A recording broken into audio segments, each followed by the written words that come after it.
जाति स्मर भद्र व्रत का फल और विधान तथा स्वर्णष्ठीवी की कथा। महाराज युधिष्ठिर ने पूछा, भगवन, अपने पूर्व जन्मों का ज्ञान होना बहुत कठिन है। आप यह बताएं कि ऋषियों के वरदान, देवताओं की आराधना या तीर्थ, स्नान, होम, जप, तप, व्रत आदि के करने से पूर्व जन्म का ज्ञान प्राप्त हो सकता है या नहीं?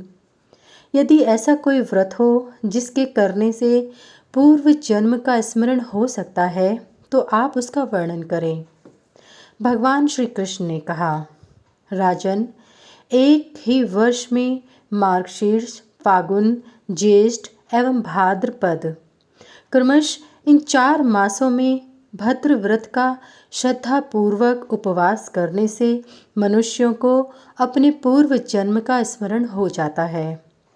इस विषय में एक आख्यान है, उसे आप सुने। प्राचीन काल में यमुना के किनारे शुभोदय नाम का एक वैश्य रहता था। वह इस व्रत को करता था। काल क्रम से वह मृत्यु को प्राप्त हुआ और इस व्रत के प्रभाव से वह दूसरे जन्म में राजा संजय के पुत्र के रूप में उत्पन्न हुआ। उसका नाम था स्वर्णष्ठीवी। उसे पूर्व जन्म का स्मरण था। कुछ दिनों बाद चोरों ने उसे मार डाला और नारद जी के प्रभाव से वह जीवित हो गया। इस व्रत के प्रभाव से अपने इस विगत वृत्तांतों को वह भली भांति जानता था। राजा ने पूछा, उसका स्वर्णष्ठीवी नाम कैसे पड़ा और चोरों ने उसे क्यों मार डाला तथा किस उपाय से वह जीवित हुआ, इसका विस्तार पूर्वक वर्णन करें। भगवान श्री कृष्ण ने कहा, महाराज, कुशावती नाम की नगरी में संजय नाम का एक राजा रहता था। एक दिन नारद और पर्वत नाम के 2 मुनि राजा के पास आए। वे दोनों राजा के मित्र थे। राजा ने अर्घ, पाग, आसन आदि उपचारों से उनका पूजन तथा सत्कार किया। उसी समय राजा की अत्यंत सुंदरी राजकन्या वहां आई। पर्वत मुनि ने उसे देखकर मोहित हो राजा से पूछा, राजन, यह युवती कौन है? राजा ने कहा, मुनि, यह मेरी कन्या है। नारद जी ने कहा, राजन, आप अपनी इस कन्या को मुझे दे दें और आप जो दुर्लभ वर मांगना चाहते हो वह मुझसे मांग लें। राजा ने प्रसन्न होकर कहा, देवर्षि, आप मुझे एक ऐसा पुत्र दें जो जिस स्थान में मूत्र, पुरीष और निष्ठि वन, थूक खखार का त्याग करे वह सब उत्तम सुवर्ण बन जाए। नारद जी बोले, ऐसा ही होगा। राजा ने अभीष्ट वर प्राप्त कर अपनी कन्या को वस्त्र आभूषण से अलंकृत कर नारद जी से उसका विवाह कर दिया।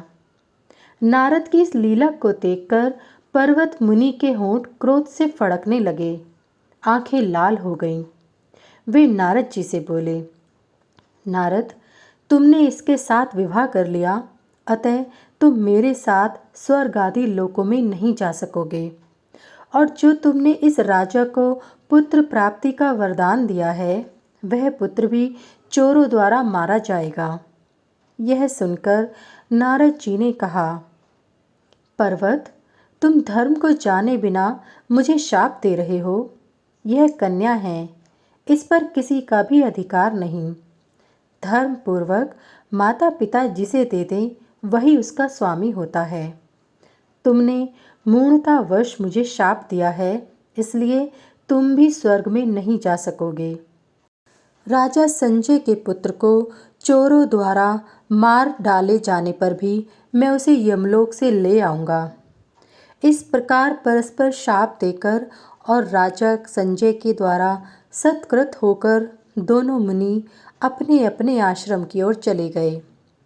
तदंतर 7वें महीने में राजा को पुत्र उत्पन्न हुआ। वह कामदेव के समान अतिशय रूपवान और पूर्व जन्मों का ज्ञाता था। नारद जी के वरदान से जिस स्थान पर वह मूत्र, पुरीष आदि का परित्याग करता वहीं वह स्वर्ण हो जाता। इसलिए राजा ने उसका नाम स्वर्णष्ठीवी रखा। वह राजपुत्र सभी प्राणियों की बातों को समझता था। राजा संजय ने पुत्र के प्रभाव से बहुत धन प्राप्त कर राजसूय आदि यज्ञों का विधि पूर्वक संपादन किया।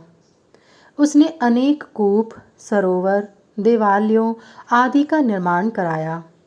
पुत्र की रक्षा के लिए विशाल सेना भी नियुक्त कर दी। स्वर्णष्ठीवी के प्रभाव से राजा संजय के यहाँ स्वर्ण की ढेर सारी राशियां एकत्र हो गईं। कुछ समय के बाद राजपुत्र की अत्यंत ख्याति सुनकर लोभवश मदोद्धत राजचोरों ने स्वर्णष्ठीवी का हरण कर लिया। परंतु जब उसके शरीर में कहीं भी सोना नहीं देखा, तब चोरों ने उसे मारकर जंगल में फेंक दिया। चोरों द्वारा पुत्र के मारे जाने पर राजा बहुत दुखी हो विलाप करने लगा। उस समय नारद जी वहाँ पुनः पधारे। नारद जी ने अनेक प्राचीन राजाओं की गाथाएं सुनाकर राजा के शोक को दूर किया और यमलोक में जाकर वे राजपुत्र को ले आए। पुत्र को प्राप्त कर राजा बहुत प्रसन्न हुआ और उसने नारद जी से पूछा, महाराज, किस कर्म के प्रभाव से यह मेरा पुत्र स्वर्णष्ठीवी हुआ और किस कर्म के प्रभाव से इसको पूर्व जन्म का स्मरण है? नारद जी ने कहा, राजन, इसने भद्र नामक व्रत को विधि पूर्वक 4 बार किया है। यह उसी का प्रताप है। इतना कहकर नारद जी अपने आश्रम को चले गए। भगवान श्री कृष्ण बोले, महाराज, इस व्रत के करने से व्रती का उत्तम कुल में जन्म होता है और वह रूपवान तथा पूर्व जन्म का ज्ञाता एवं दीर्घायु होता है। अब आप इस व्रत का विधान सुने। इस व्रत के 4 भद्र 4 पाद के रूप में हैं। मार्गशीर्ष में पहला, फाल्गुन में दूसरा, ज्येष्ठ में तीसरा और भाद्रपद में चौथा पाद होता है। मार्गशीर्ष शुक्ल आदि 3 मास विष्णुपद नामक भद्र सभी धर्मों का साधक है। फाल्गुन शुक्ल आदि 3 मास त्रिपुष्कर नामक भद्र रूप है और यह तप आदि का साधक एवं लक्ष्मीप्रद है। ज्येष्ठ शुक्ल आदि 3 मास त्रिराम नामक भद्र हैं। यह सत्य और शौर्य प्रदान करता है। भाद्रपद शुक्ल आदि 3 मास त्रिरंग नामक भद्र हैं। यह बहुत विद्या देने वाला है। सभी स्त्री पुरुषों को इस भद्र व्रत को करना चाहिए। राजा युधिष्ठिर ने पूछा, जगतपते, इन भद्रों का विधान आप विस्तार पूर्वक कहें। भगवान श्री कृष्ण बोले, महाराज, इस अतिशय गुप्त विधान को मैंने किसी से नहीं कहा है। आपको मैं सुनाता हूँ, आप सावधान होकर सुने। मार्गशीर्ष मास के शुक्ल पक्ष की प्रारंभिक 4 तिथियां अत्यंत श्रेष्ठ मानी गई हैं। ये तिथियां हैं द्वितीया, तृतीया, चतुर्थी और पंचमी। व्रती को प्रतिपदा के दिन जितेंद्रिय होकर एक भुक्त रहना चाहिए। प्रातःकाल में द्वितीया तिथि को नित्य क्रियाओं को संपन्न कर मध्याह्न में मंत्रपूर्वक गौमय तथा मिट्टी आदि लगाकर स्नान करना चाहिए। इन मंत्रों के अधिकारी 4 वर्ण हैं, किंतु वर्ण संकरों को इनका अधिकार नहीं है। विधवा स्त्री यदि सदाचार संपन्न हो तो वह भी इस व्रत की अधिकारिणी है। सधवा स्त्री अपने पति की आज्ञा से यह व्रत ग्रहण करे। शरीर में मिट्टी लेपन करने का मंत्र इस प्रकार है, मृत्यु के दुष्ट दैत्यों का विनाश करने वाले देवताओं के द्वारा आप वंदित हैं। मैं भी भक्तिपूर्वक आपकी वंदना करता हूँ। मुझे भी आप पवित्र बना दें। अनंतर जल के सम्मुख जाकर सफ़ेद सरसों, कृष्ण तिल, वच और सर्वौषधि का उबटन लगाकर जल में मंगल अंकित कर ये मंत्र पढ़ना चाहिए। त्वमादि सर्वदेवानां जगतां च जगन्मये भूतानां विरुधां चैव रसानां पतये नमः। गंगासागरजं तोयं पौष्करं नार्मदं तथा यामुनं सान्निहत्यं च सन्निधानमिहास्तु मे। ये मंत्र पढ़कर स्नान कर शुद्ध वस्त्र पहन संध्या और तर्पण करें। फिर घर आकर नियम पूर्वक रहें और चंद्रोदय पर्यंत किसी से संभाषण न करें। इसी प्रकार द्वितीया आदि तिथियों में कृष्ण, अच्युत, अनंत और ऋषिकेश इन नामों से भक्तिपूर्वक भगवान का पूजन करें।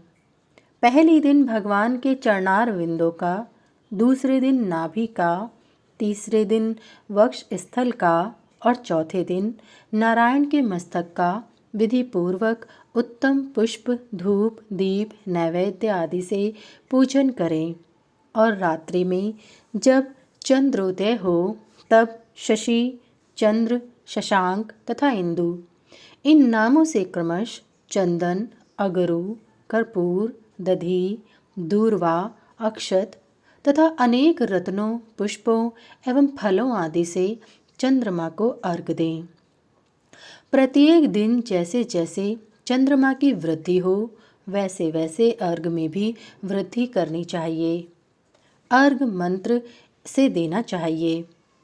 हे रामानुज, आप प्रत्येक मास के अंत में नवीन नवीन रूप में आविर्भूत होते रहते हैं।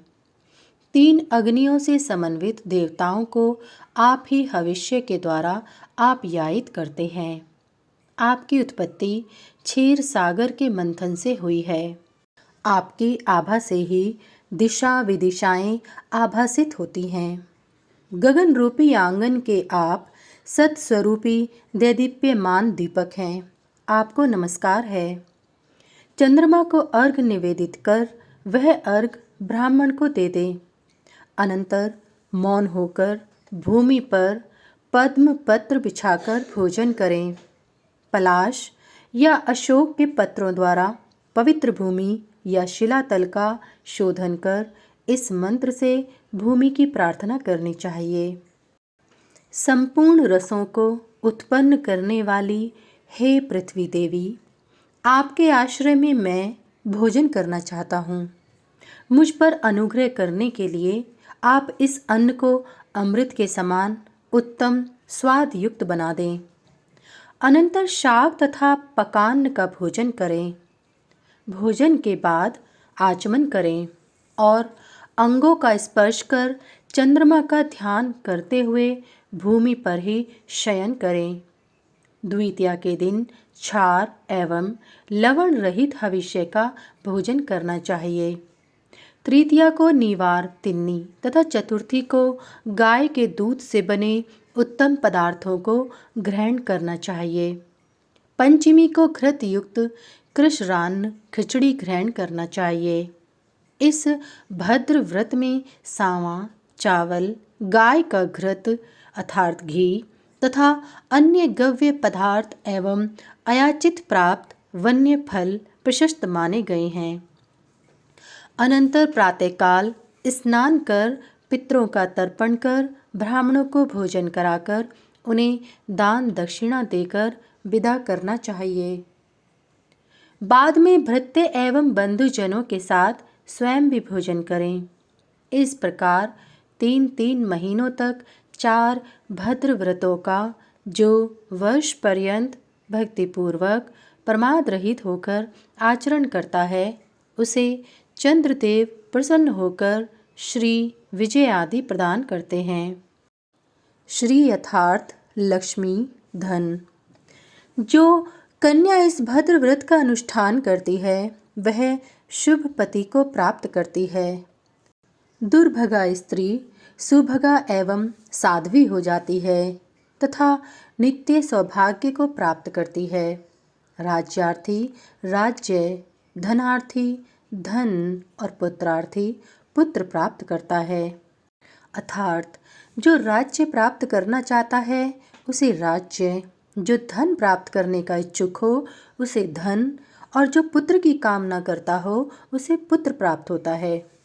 इस भद्र व्रत के करने से स्त्री का उत्तम कुल में विवाह होता है तथा वह उत्तम शैया, अन्न, यान, आसन आदि शुभ पदार्थों को प्राप्त करती है और पुरुष धन, पुत्र, स्त्री के साथ ही पूर्व जन्म के ज्ञान को भी प्राप्त कर लेता है।